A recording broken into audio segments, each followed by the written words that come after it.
Hi guys, welcome back to my channel, or welcome if you're new or whatever, what have you. I realized that it had been a long time since I've updated you on Jaxon. I don't have a whole bunch to update you on because he kind of started speech therapy, but not really. Like, it's still been evaluations for the most part. So I don't have a whole bunch to update you on, but there are little things that like the speech therapist mentioned and that I've noticed, and Jackson's doing really well, I guess. So I just wanted to get on here and actually give you some sort of update on him. And Maddox is crawling around, so you're probably going to see him every so often, and I'm probably going to try to cover up my chin because I can see this thing and it's driving me crazy. We put Jaxon in daycare. I filmed us dropping him off the very first day, but I don't think I ever uploaded it. I don't think I ever made a first day vlog like I had planned to, which is stupid, but we put him in daycare because after his last evaluation, we just really wanted him to get more socialization. Because like they're asking me about his social skills and I was like, I don't know. He doesn't have, like, I don't have friends with kids my age. So like he doesn't see kids his age, he doesn't play. So we put him in daycare twice a week. We were considering putting him in full-time in the fall, and by full-time, I just mean twice a week, but it would be like a guaranteed, like we'd pay monthly tuition. The problem with that is that he's been getting sick quite a bit, and when he gets sick, if he or anybody else in the house is sick, we have to cancel his speech or occupational therapy. Like, nobody can come, which can be a real big issue because he needs those. And that means that like if Maddox is sick or I'm sick, like they can't come. So he could miss out on like weeks at a time if, you know, someone's sick. So daycare, we love it and he's doing really, really well. He cries at drop off and he's totally fine other than that. Like, he doesn't like actually saying goodbye to me, but like every time I've picked him up for the past like 5 times, they've been like, oh, he had a great day. He's been super happy, and that's amazing. So it's done really well for him. It's just all those reasons I just said I'm not gonna get into again. So like I said, he has had 2 speech therapy appointments so far. And when I say that, they haven't really been speech appointments. They've still been more so evaluations because I think I mentioned this. Jaxon was in an awful mood the day of his initial evaluation. And it's been nice because the speech therapist that he has was there for his initial evaluation. And she's noticed that like he's far more developed than they initially thought, which is great. Oh, hello. Look at that handsome guy. He is climbing everywhere. He was in the fridge today. Yeah, you did. Are you serious? We are focusing more so on his senses, and she mentioned that she's going to bring an occupational therapist around, and she wants to just get as much information about his senses and his sensory processing disorder, if that's for sure what he has.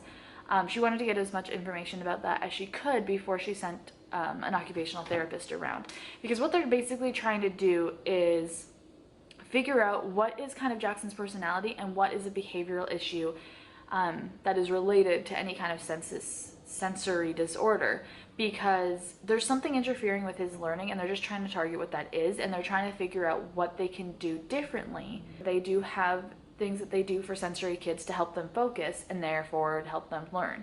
And so if that's what the issue is, they can target that. She did say, though, this is something that I did want to like make a note of because it was really happy. We were talking about sensory processing disorder, and I asked again if sensory processing disorder means autism, and she said no. She said especially because Jaxon isn't as, I don't know how to like say this.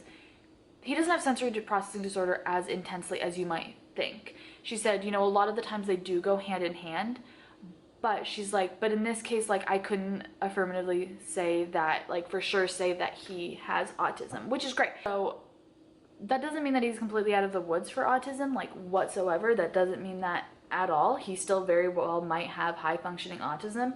He might be on the spectrum just a little bit, but it's such a big spectrum, and I'm feeling a lot more, I don't know, I'm just feeling better about it. A couple of things that I don't think I mentioned. For example, when we go to the pool, Jaxon will walk around the pavement outside of the pool and does not react even the slightest when the ground is hot on his bare feet. He just doesn't react. And that's weird, and that's a sensory thing. Hi. You're awfully cute. You are awfully cute. You are awfully cute. Oh my gosh. Oh my gosh. Well, he can count, kind of. He can count to 10. he skips 7 and none of the letter, and he skips 7 and when he says 10 he goes oh, like he doesn't say 10, he always goes ooh. And all of the other numbers, it's not like he's saying them properly, but he can count. He can count all the way to 10, like I said, kind of. And I'll put in a little clip here of him doing it because I just think it's so sweet. He's doing so well. 2, 3, 4,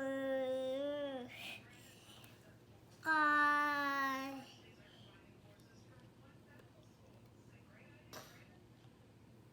6, 8, 9, oh. You didn't do that at school. What did you do at school? I Hi. you have a Oh, okay. How old are you? 2. 2? 2. You're 2.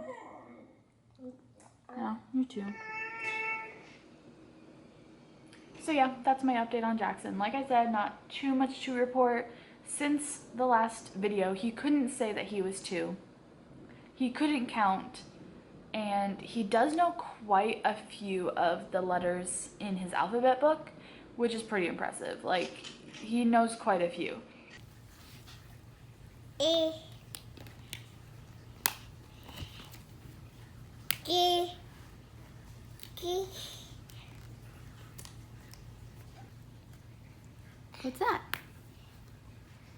I, J. And none of those things he could do before. And so, even though we haven't really started speech therapy, he's done really well over the past month or so at just advancing, and it's really cool to see.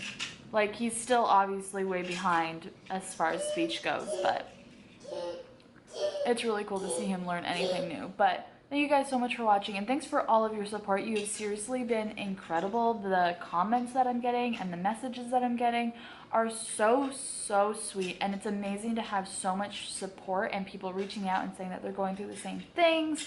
And because it's really easy to feel alone. It's really easy to think that every other person's kid is so perfectly developed and you're the only one with the kid that's behind or whatever. So it's just really reassuring to hear people's experiences and that they're going through the same thing. So I appreciate so many of you. And like I said, thanks for watching, and we'll see you next time. Hello, how'd you do? I'm not broken, I'm just split in two. Hope you're fine, ain't got time to do everything you said you would.